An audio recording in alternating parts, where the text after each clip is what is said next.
Well, hello everybody.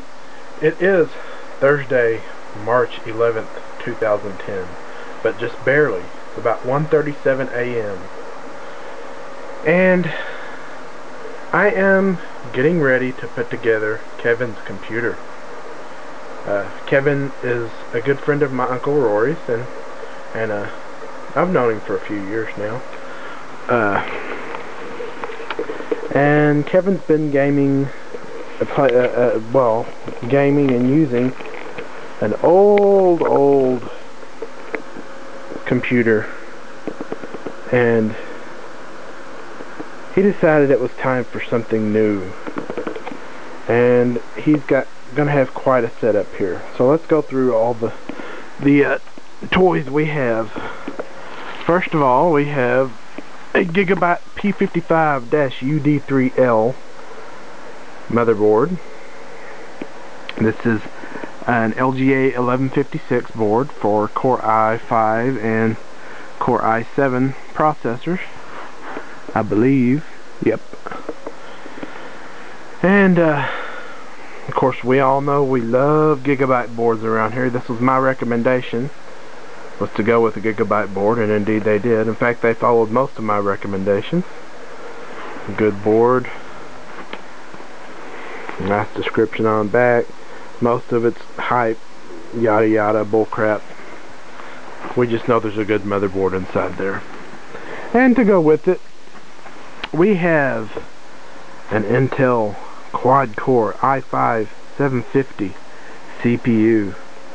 Ooh, drool-worthy. This is a quad-core CPU. Runs at 2.66 gigahertz out of the box, but I happen to know for a fact that it'll run at least 1 gigahertz more than that. Oh yeah. And no, this is not one of the fake Newegg CPUs, although this came from Newegg. That was only Core i7s.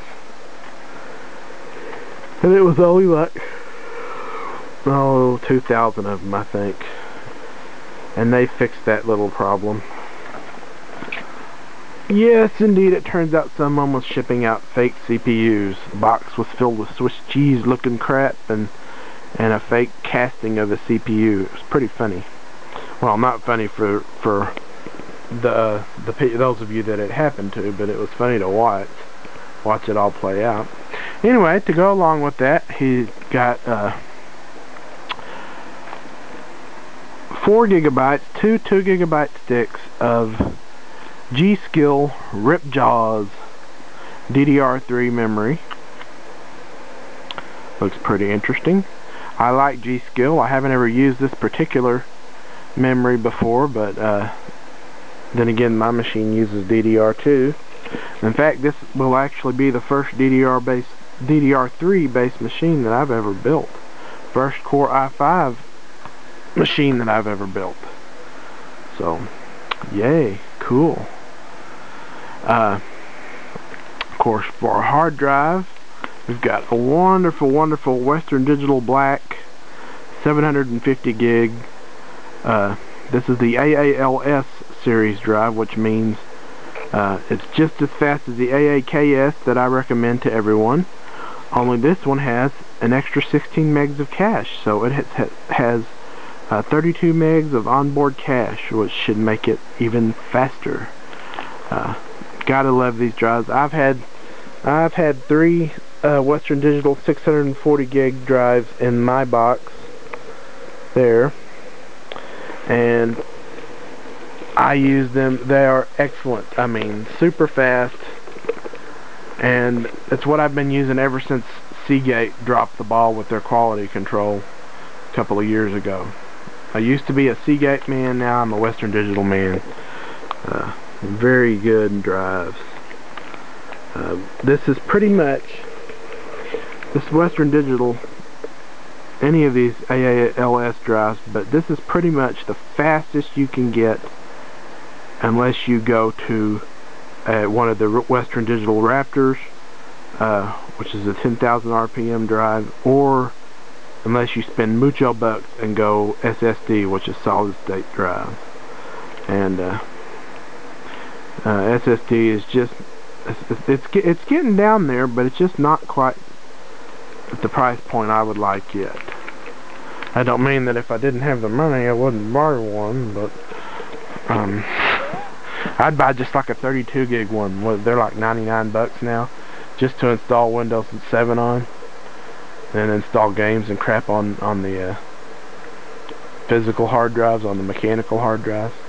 Anyway, as for a video card, he went with an ATI Radeon HD 4850. This again was one of my recommendations. It's made, Sapphire is the OEM. Sapphire actually makes all of the ATI cards, or most of the ATI cards you see on the shelves anyway. Sapphire is kind of like how Nvidia has Flextronics.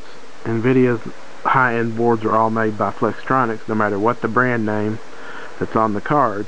Well, it's a similar way with Sapphire.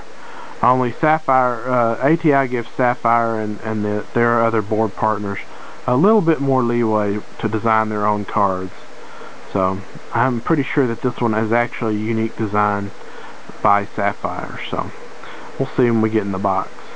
Anyway, this is a 4850, an HD 4850, PCI Express 2.0, and 1 gigabyte of GDDR3.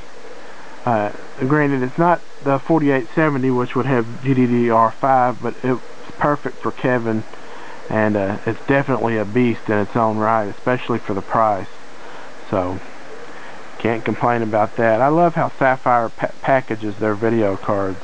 Most of them just in this slim, you know, it's not one of them huge boxes like my GTX 280 came in. Okay, well, so for an optical drive, we have an LG, and I have no idea what the specs are on this drive. It came OEM from Newegg, so it was just in a bare box. I'm imagining though that it's a 20x DVD burner, because that's pretty much what you can get nowadays. But we'll see. I've actually took a picture of the label because I couldn't read the label. The lettering was too small. He got a 4 gig USB memory stick, and this is so that I can install, put the Windows installer on it, should he ever need to use it. Again, the Windows 7 installer, should he ever want to reinstall Windows on his own. And powering all this wonderful beastly equipment is an Antec Earthwatts 650 watt power supply. Now, generally Antec is good stuff. Sometimes you gotta beware, because some of their older designs, they had some problems with bad caps, capacitors that would, after about a year's time, depends on how hot they ran, but usually after about a year's time the caps would start bursting, and the power supply would output the wrong amount of power, and things just went sour. But they've rectified that within the last couple of years, and mostly they're using Seasonic designs. I'm pretty sure this is a Seasonic in disguise. It could be Channelwell Technologies, but I'm pretty sure it's Seasonic. So it's definitely a heavy beast, let me tell you that. I mean, this sucker is, shoot, I'd be surprised. It's probably 8 or 10 pounds. I mean, it's heavy. And then we have the piece de la resistance,